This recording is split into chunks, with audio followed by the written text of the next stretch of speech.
Olá, seja bem-vindo ao Sala de Visitas. No programa de hoje vamos falar sobre o Código Brasileiro de Defesa do Consumidor. Nossa convidada é a advogada Sônia Amaro, representante da Proteste. Sônia, muito obrigada por sua participação aqui na Sala de Visitas hoje. Obrigada. Eu que agradeço a oportunidade da gente estar aqui. Bacana. Também com a gente, advogada especialista em Direito do Consumidor, Andréa Sanches, que é assessora executiva do PROCON. Andréa, muito obrigada pela sua presença também para contribuir nesse debate de hoje. O Com São Paulo agradece a oportunidade de debatermos sobre um tema tão importante. Bom, esse tema não é à toa, esse texto está completando 27 anos, né? Então, primeiro eu queria, para a gente abrir essa conversa, um panorama de vocês sobre o que era a defesa do consumidor antes desse código aqui no Brasil. Olha, você sabe que eu gosto muito de falar disso, né? Até porque, assim, comecei na defesa do consumidor até antes do código. E então a gente pôde ter toda essa trajetória e perceber realmente uma mudança muito grande no mercado, uma mudança muito grande, principalmente do ponto de vista do consumidor, né? E uma das coisas que eu gosto de dizer, até porque as pessoas mais jovens desconhecem isso, é que só para se ter uma ideia, os produtos, né, quer dizer, não existia a obrigatoriedade, por exemplo, dos produtos conterem ali o prazo de validade.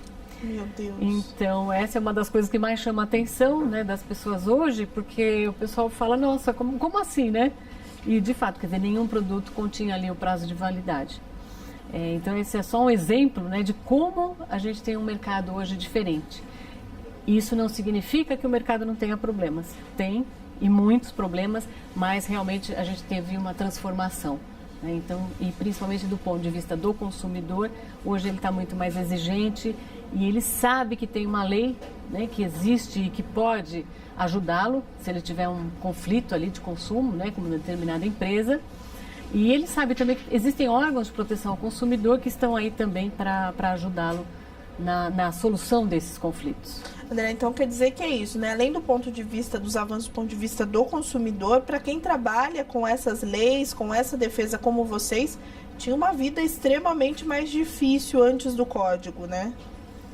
Mais difícil, mas não significa dizer que ela se tornou fácil, né? Os desafios na defesa do consumidor, eles são constantes. É interessante a gente lembrar também que antes do código, e algum tempo atrás, nós não tínhamos por parte da empresa o hábito de ouvir o consumidor. Então, não tínhamos a lei do saque, nós não tínhamos o cuidado do pós-vendas, que hoje, mesmo assim, mesmo com o advento da lei do saque, mesmo com o pós-venda, são problemas ainda muito sensíveis e que existem. Mas o que a gente observa é que hoje já há um aculturamento dentro das empresas, por mais que falte ainda eficiência em vários setores, de tentar reter e ouvir aquele consumidor, ouvir a demanda desse consumidor. Não era um histórico que se tinha antigamente. Antigamente o consumidor, ele sequer sabia de qual forma ele poderia se valer para entrar em contato com uma empresa e relatar o problema que ele estava tendo com determinado produto ou com determinado serviço. Então, ao longo do tempo, o direito à informação ele vem sendo cada vez mais potencializado, o consumidor passa a ter acesso ao que é o seu direito, né? E também passa a ter a possibilidade de, antes de procurar um órgão de defesa do consumidor, procurar diretamente o fornecedor, a empresa, para tentar, juntamente com ele, solucionar a sua demanda. Então, é uma cultura por parte das empresas que a gente vê que vem aumentando, em que pese haver ainda muita deficiência, haver falta de efetividade em vários canais, mas pelo menos se tem aí um compromisso das empresas de tentar ouvir o consumidor. Hoje, quem são os órgãos que cuidam diretamente dessas questões? Sim. Olha, hoje o que a gente pode dizer é que os primeiros órgãos de proteção ao consumidor, né, que foram criados, foram os órgãos ligados ao governo, por exemplo, como o PROCON, né? PROCON São Paulo foi o primeiro órgão, né? E aí foram sendo criados aos poucos, né, vários órgãos de proteção ao consumidor ligados ao governo, nos municípios, nos diversos estados brasileiros. E aí veio a importância também depois, enfim, claro, com toda essa dinâmica que se teve, essa evolução em termos de direito do consumidor. Então foram criadas as entidades civis de defesa do consumidor, como a Proteste.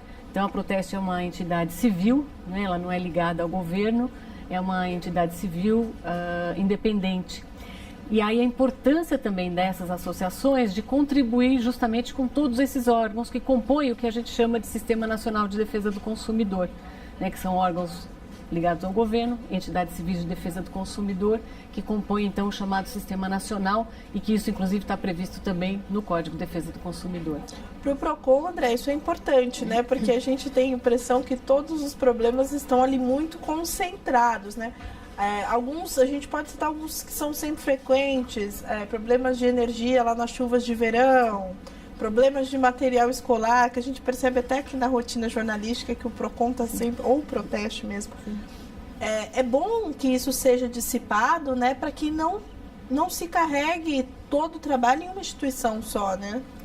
É importante a gente ter em mente que o Sistema Nacional de Defesa do Consumidor é uma previsão que está contida no próprio texto da lei. Então, quem compõe o Sistema Nacional de Defesa do Consumidor? Primeiro, a Secretaria Nacional de Defesa do Consumidor, que tem o Departamento de Proteção e Defesa do Consumidor.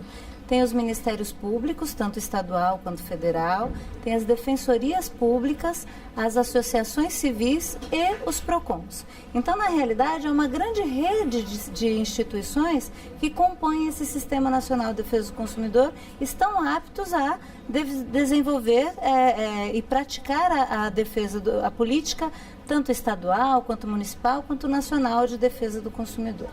É importante a gente falar que entre PROCONs e entre associações e entre ministérios públicos, há autonomia. Então, por mais que a Fundação PROCON São Paulo, ela seja hoje, por força de determinação legal, a coordenadora estadual da defesa do consumidor, que aí compõe os PROCONs municipais, a autonomia entre o trabalho desenvolvido pela Fundação PROCON São Paulo e por todos os PROCONs municipais que a gente tem dentro do estado de São Paulo. Essa coordenação se baseia no quê? Na integração das atividades, para que cada um não haja de forma autônoma e sem uma coordenação. Então, tem uma disposição legal, nós somos autônomos, mas essa coordenação, ela visa que as ações adotadas dentro de todos os PROCONs, no caso aqui do Estado de São Paulo, elas tenham a mesma linha de atuação. Eu acho que é bacana a gente destacar também em quais situações o consumidor pode procurar ajuda, para não ficar essa dúvida. De repente ele consegue até resolver diretamente com a própria empresa. Quais são as situações que realmente, olha, aqui é o momento de colocar algum órgão para tentar resolver esse impasse? Então, o que acontece? A gente sempre orienta o consumidor, se ele tiver qualquer tipo de problema, né, como empresa, com quem ele tem ali um contrato, com quem ele contratou um serviço ou comprou um produto, para que ele procure primeiro a empresa. E as pessoas fazem isso. A gente sabe que o consumidor hoje, até porque foram criados os canais de atendimento, enfim, os saques, né, os chamados serviços de atendimento a cliente, as ouvidorias também têm um papel importantíssimo nisso.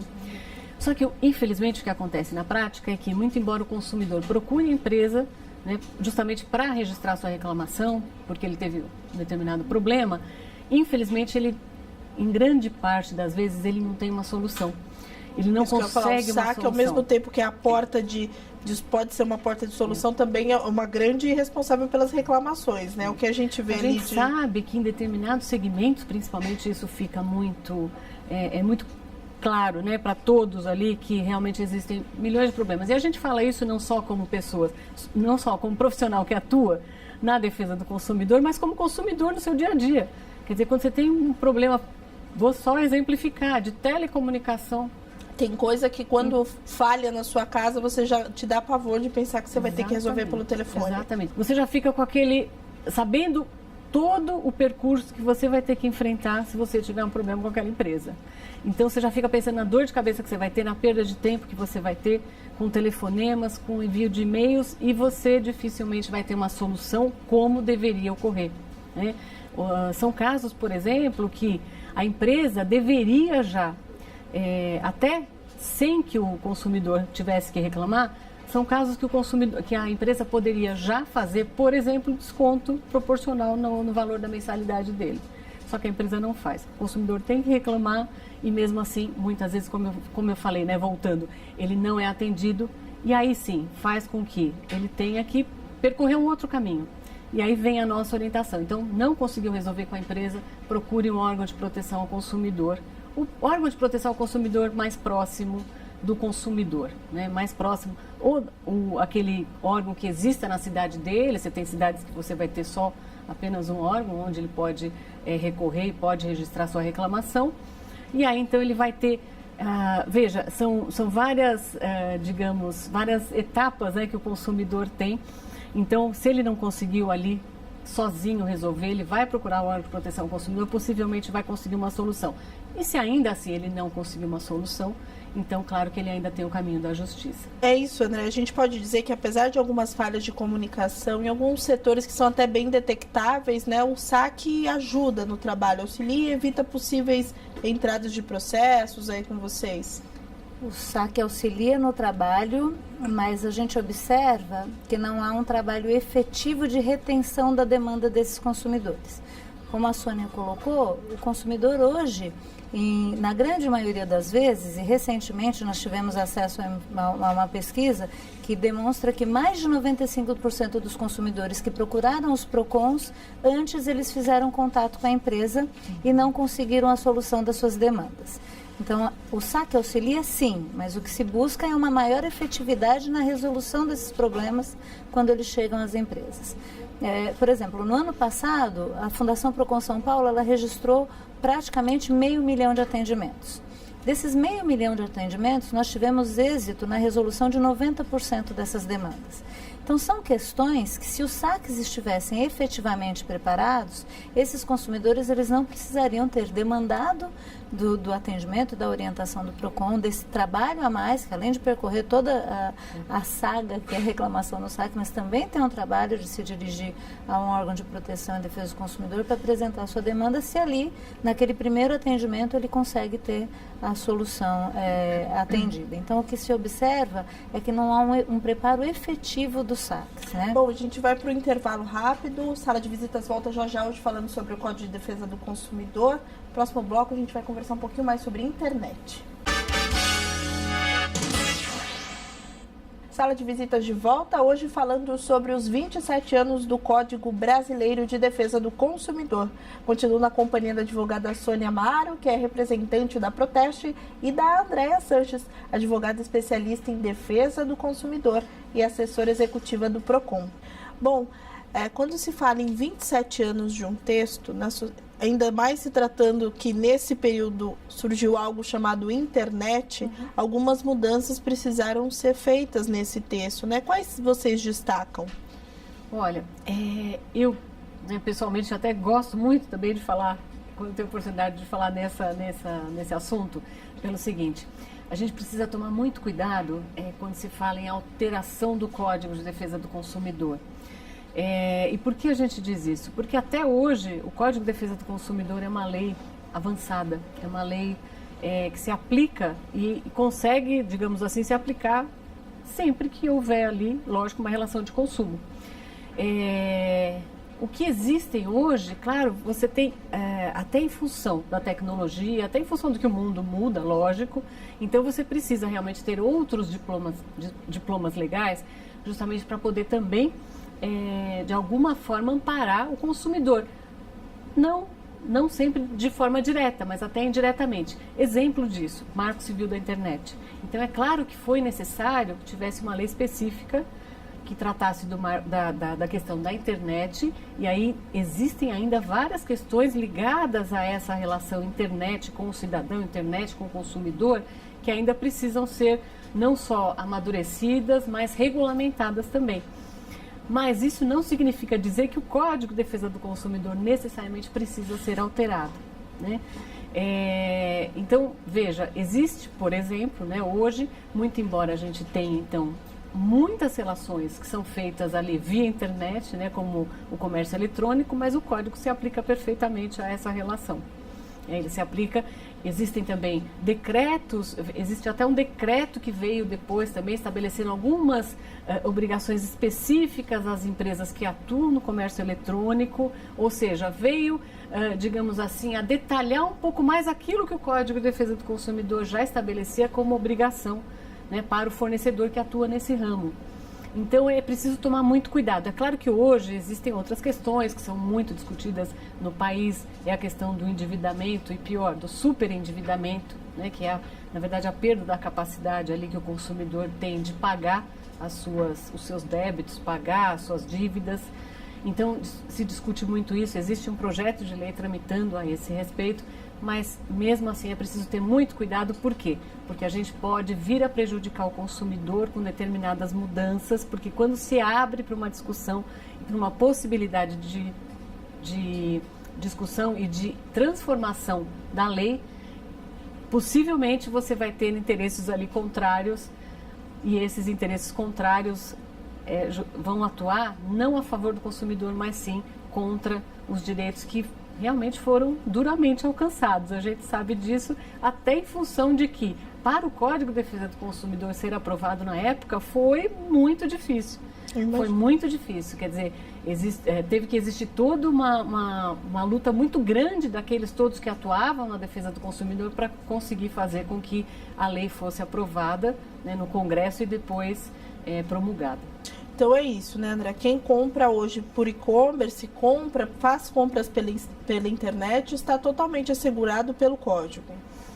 Como a Sônia colocou, hoje você tem algumas leis específicas, no caso há um decreto federal que vem clarificar alguns princípios do código. Mas a gente não pode se esquecer que o Código de Defesa do Consumidor, em que pese termos ciência que há projetos de lei de atualização especificamente na questão relacionada a comércio eletrônico e superendividamento, nós temos uma lei hoje que ela é principiológica, né? E lá você tem o direito à vulnerabilidade do consumidor expressamente reconhecida, o direito à informação expressamente reconhecido, o direito à saúde e segurança expressamente reconhecidos. E nós não podemos nos esquecer nunca que a defesa do consumidor também é um princípio constitucional. Então, em que pese nós estarmos hoje diante de uma nova realidade, que é o comércio eletrônico, todo esse conjunto que nós temos, que forma aí o ordenamento jurídico voltado à proteção e defesa do consumidor, ele se mostra hoje, eu não afirmaria que suficiente, mas sim adequado para que possamos promover a defesa do consumidor quando há lesão dos seus direitos, tanto nas transações físicas, quanto nas transações por meio do comércio eletrônico. Inclusive tem uma ação no site do Procon que lista ali empresas que já tenham registrado muitos problemas. Exato. Em relação à internet. Existe um trabalho de sites como Reclame Aqui também, que tem um trabalho efetivo nessa questão. Então, movimentações estão sendo feitas nesse sentido, Exato. Né? Nós temos lá a lista Evite esse site.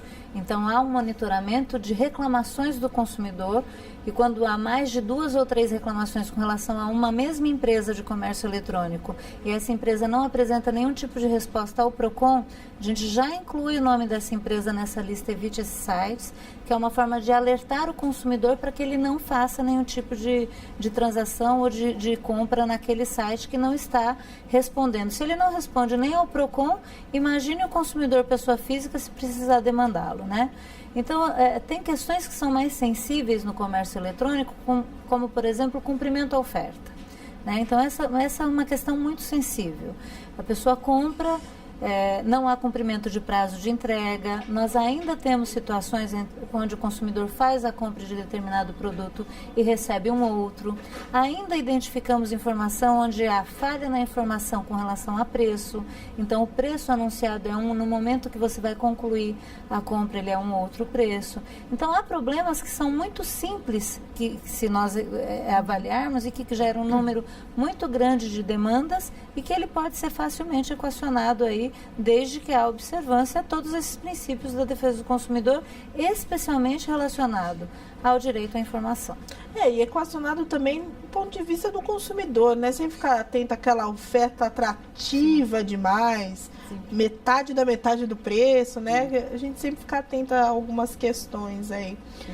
Bom, Sônia, a questão da defesa do consumidor também entra nas redes sociais, né? Sim. Hoje a gente vê uma pessoa que compra um determinado produto e tem algum problema, ele já posta ali uma foto daquele produto na página oficial. Sim. Criou-se até uma demanda de profissionais que cuidam exatamente desses problemas. Para vocês, essa nova vertente ajudou no número de demandas? Olha, sem dúvida alguma que uma das coisas que a gente sempre também diz é o seguinte, é muito bom que hoje o consumidor possa usar toda essa tecnologia, né, que está aí no mercado a seu favor. E nós defendemos muito isso, inclusive. A gente diz, olha, aproveite essa tecnologia. Por quê? Porque a tecnologia, ela é uma forma ágil, rápida, inclusive de mobilizar outros consumidores, né? E lá na Proteste, inclusive, a gente utiliza muito dessas tecnologias para fazer as campanhas e para mobilizar consumidor.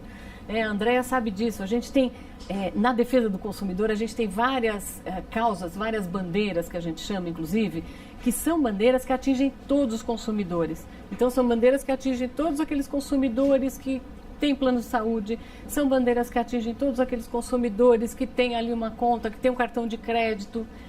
Então, veja, é necessário realmente utilizar essas redes sociais, não só o consumidor ali individual, né, para que essa informação rapidamente chegue a outros consumidores, mas também para que ele busque informações. Então, veja, ele quer contratar determinada empresa, ele vai buscar essa informação de forma muito ágil hoje em dia. Então, ele vai poder buscar uma informação para verificar se os órgãos de proteção ao consumidor têm reclamações contra aquela empresa. Não só se existem reclamações, mas se foram ou não atendidas essas reclamações. Porque a gente sabe, logicamente, que existem casos em que a empresa teve um problema realmente pontual, o que fez com que tivesse reclamação num dado momento. Mas o importante é que essas reclamações tenham realmente sido solucionadas pela empresa. Então, ele tem uma facilidade, o consumidor hoje, de buscar essas informações, seja nos órgãos públicos de defesa do consumidor, nas entidades civis como a Proteste, e ele tem esta facilidade, inclusive, de disseminar as informações também de campanhas, por exemplo, que são muito importantes, são feitas. A Proteste faz muita campanha justamente para mobilizar os consumidores e, com isso, ganhar força para reivindicar, por exemplo, uma alteração de legislação. Para reivindicar, muitas vezes, a alteração de uma norma que, muito embora ela tenha sido emanada, por exemplo, de um órgão competente, ela não está mais adequada para o consumidor. Então, a gente busca tudo isso também através das redes sociais. Agora, André, quem dessas muitas reclamações e ocorrências, acho que quando se fala em código, sempre essa pergunta aparece, quem são os líderes aí desse ranking de reclamações? Bancos, né? Ainda nós nos deparamos aí com cobranças de tarifas que não são reconhecidas pelo consumidor, tem a questão dos contratos. Telefonia sempre está no topo do ranking. Serviços essenciais no geral, né? Energia elétrica também. E no ano passado nós nos deparamos com a questão do comércio eletrônico também, batendo aí entre as mais demandadas com relação ao PROCON, né? Especificamente com relação à falha na entrega, né? Não cumprimento de prazo de entrega. Então, cria-se até uma operação especial lá na Black Friday, né? Que tem porque as reclamações são muitas, né, nesse período. Muitas reclamações nesse período, mas ano passado teve o advento de uma modalidade que se chama Marketplace, onde os consumidores eles compravam em determinado site, né, mais tradicional, acreditando estar fazendo uma compra diretamente com esse site, mas na realidade ele estava comprando de um outro terceiro que estava utilizando desse site para a divulgação do seu produto. E aí houve falha no controle de estoque, falha no controle de entrega, falha de logística. E essa nova modalidade do Marketplace, ela não, até que os próprios fornecedores e os consumidores passassem a entender essa nova modalidade, houve aí um grande aumento das reclamações e das demandas. Nosso tempo está acabando, Sônia, mas só para a gente encerrar, o consumidor também, existe uma parcela de que não tem muita consciência, às vezes acaba caindo no PROCON por processos descabidos, esses casos são frequentes ou não? Não, é claro que vai existir, né? Quer dizer, sempre vai ter uma pequena, mas é muito pequeno. Alguns poucos casos, né, que acabam realmente chegando aos órgãos de proteção ao consumidor, às vezes dúvidas até que chegam, ou então questionamentos que chegam, e que realmente a gente tem que esclarecer o consumidor que naquela situação, né, ele não foi, digamos assim, desrespeitado no seu direito. Às vezes a empresa está correta naquilo que está fazendo. Então cabe, lógico, a nós, né, como profissionais ali que atuam e conhecem os direitos do consumidor, também esclarecer a respeito se ele tem ou não um direito ali, ou se ele foi desrespeitado no seu direito. É importante a gente fazer esse papel também. Por isso que é sempre muito importante também a atuação dos órgãos no que diz respeito à questão, àquilo que a gente chama de educação para o consumo, que isso está previsto também no Código de Defesa do Consumidor. Por isso que a gente fala que realmente ele é uma lei extremamente completa, né? Ele estabelece direitos e obrigações, digamos, a toda a sociedade no que toca às relações de consumo. Então, por isso que é tão importante esse papel de levar informação para o consumidor, conscientizar o consumidor sobre os seus direitos. Então, os órgãos também fazem isso, a Proteste faz isso, a gente tem um material grande no nosso site também a esse respeito. Muito obrigada, Sônia. Inclusive, você falando do site, a gente vai ter que encerrar, infelizmente, mas deixa os contatos do Proteste, por favor, para quem quiser conversar com vocês. Olha, é só acessar o nosso site, que é www.proteste.org.br. E a gente tem várias informações, inclusive, que não deu tempo de falar, a respeito dos testes que nós fazemos nos produtos, que são muito importantes também, para que o consumidor saiba aquele produto que realmente está em condições de ser consumido, aquele produto que infelizmente oferece problemas, às vezes de higiene, falta de cumprimento de uma norma. Então, a gente tem esse material também vasto no nosso site. Ótimo, boa informação. Acesse lá no site do Proteste. Agradecendo a Andréia também a sua participação aqui conosco. Por favor, deixe os contatos do PROCON. O site do PROCON também tem uma função muito interessante de educação para o consumo. Temos lá também vários materiais didáticos e temos também, através do site, a possibilidade de fazer o atendimento do consumidor. Também tem orientação ao consumidor com várias perguntas e respostas ali disponíveis. O site do PROCON é bem completo, é procon.sp.gov.br. Inclusive, nessa página, você que está aí assistindo a gente, encontra o código texto todo na íntegra. Obrigada por acompanhar mais esse debate aqui no Sala de Visitas. Até o próximo programa. TV Câmara São Paulo, informação para a cidadania.